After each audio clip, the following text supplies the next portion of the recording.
Şimdi okullar yarın itibariyle tatil sürecine giriyor. Öğrencilerimizin bu konularda yapacakları ile ilgili çalışmalar var ama özellikle aile çok çok önemli. Aile reisi olarak, aile büyükleri olarak, anne baba olarak çocuklarımızı bu karne dönemini yarın itibariyle şefkat elimizi göstererek yanımıza, kucağımıza almamız, onları tekrar sevdiğimizi, kucaklamamız gerektiğini hatırlatıyoruz. Onlarla beraber bir dönemin değerlendirmesini, bir muhabbet edilmesi gerektiğini düşünüyorum.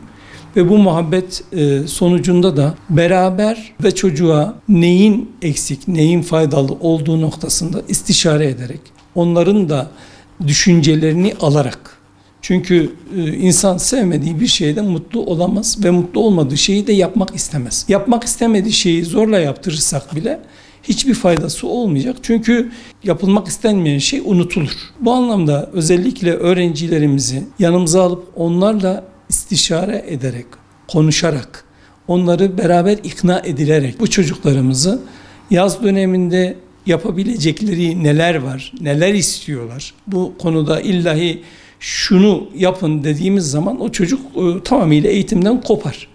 Bizim yapmamız gereken onlara bu konuda ne eksikleri var bunu inandırmak. Bunu beraber istişare etmek, bunu beraber görüşmek ve bu görüşler çerçevesinde çocukları özellikle onlara faydalı olabilecek konuları hatırlatmak. Nedir? İşte Kur'an-ı Kerim dersleri olabilir, belki beraber kitap okuma saatleri olabilir, belki beraber yapmaları gereken bir oyun olabilir. Yani özellikle ebeveynler kış dönemlerinde onların da yoğun olduğu süreçlerde çocuklarıyla ilgilenemedikleri süreçler vardı. Bu yaz dönemini belki çocuklarıyla beraber çıkıp bir aktiviteye katılarak da gösterebilir. Yüzme kursları var. Çocukları yüzme kurslarına gönderilebilir. Spor aktiviteleri olabilir.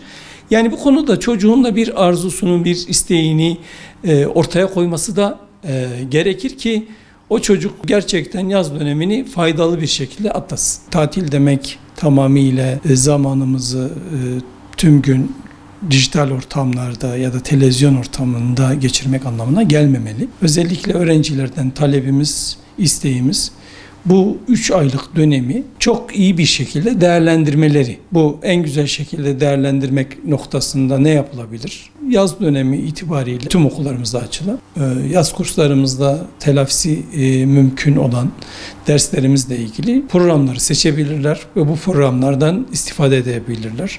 İlkokullarda işte temel Türkçe, matematik tarzı, diğer okullarımızda yabancı dille ilgili kurslarımız, bilim sanat merkezlerinde atölye dersleri üzerinde görsel sanatlar ve sair atölye ile ilgili kurslar açılacak. Öğrencilerimizden bu dönemlerde hem okullarımızda hem gençlik spor merkezlerinde açılan kurslardan istifade etmelerini bekliyoruz ve istiyoruz.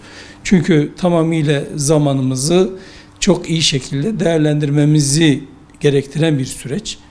Ayrıca Diyanete bağlı açılan Kur'an kurslarımız var. Kur'an kurslarında hem eğlenceli hem ibadetlerini, Kur'an-ı Kerim'i öğrenecekleri süreçlerin yaşanabileceği kurslar var. Özellikle çocuklarımızı bizim bunları yönlendirmemiz bir veli olarak vazifemiz. Çünkü bunda çocuk mutlaka belki arzu, isteği evde oturayım, işte televizyon başında bütün günümü geçireyim ya da elime bir telefon alayım, bununla geçireyim diye düşünebilir. Ama biz bunlardan mesulüz, bu çocuklardan mesulüz ve mesuliyetimizin gereğinden bir tanesi de bu çocuklarımızı doğruya, hakikate yönlendirmektir. Eğer biz yönlendiremezsek birileri televizyonla, tabletle, bilgisayarla çocuklarımızı yanlışa zaten yönlendirebiliyor. Özellikle çocuklarımızdan beklentimiz bu süreci çok faydalı bir şekilde değerlendirmeleri. Tabii karne notları sıkıntılı olabilir. Bunların hayatta telafi edilmeyecek hiçbir şey yoktur. Tıpkı biz Müslümanlar şuna inanıyoruz. Bir sürü hata da yapabiliyoruz ama en son tövbe ediyoruz. Rabbim bizi affedebiliyor son noktaya kadar, son ana kadar. Şimdi bizler de aynı şekilde eksiklerimiz olabilir, hatalarımız olabilir. Bu konularda her zaman sınavlar kötü de geçebilir, karne notu da kötü olabilir. Ama bunun telafisi her an önümüzde. Bizler de zaten bunu telafi edebilecek kursları öneriyoruz. Bunları telafi edebilecek, eksiklerimizi giderebilecek kurslara yönlendirmeyi istiyoruz.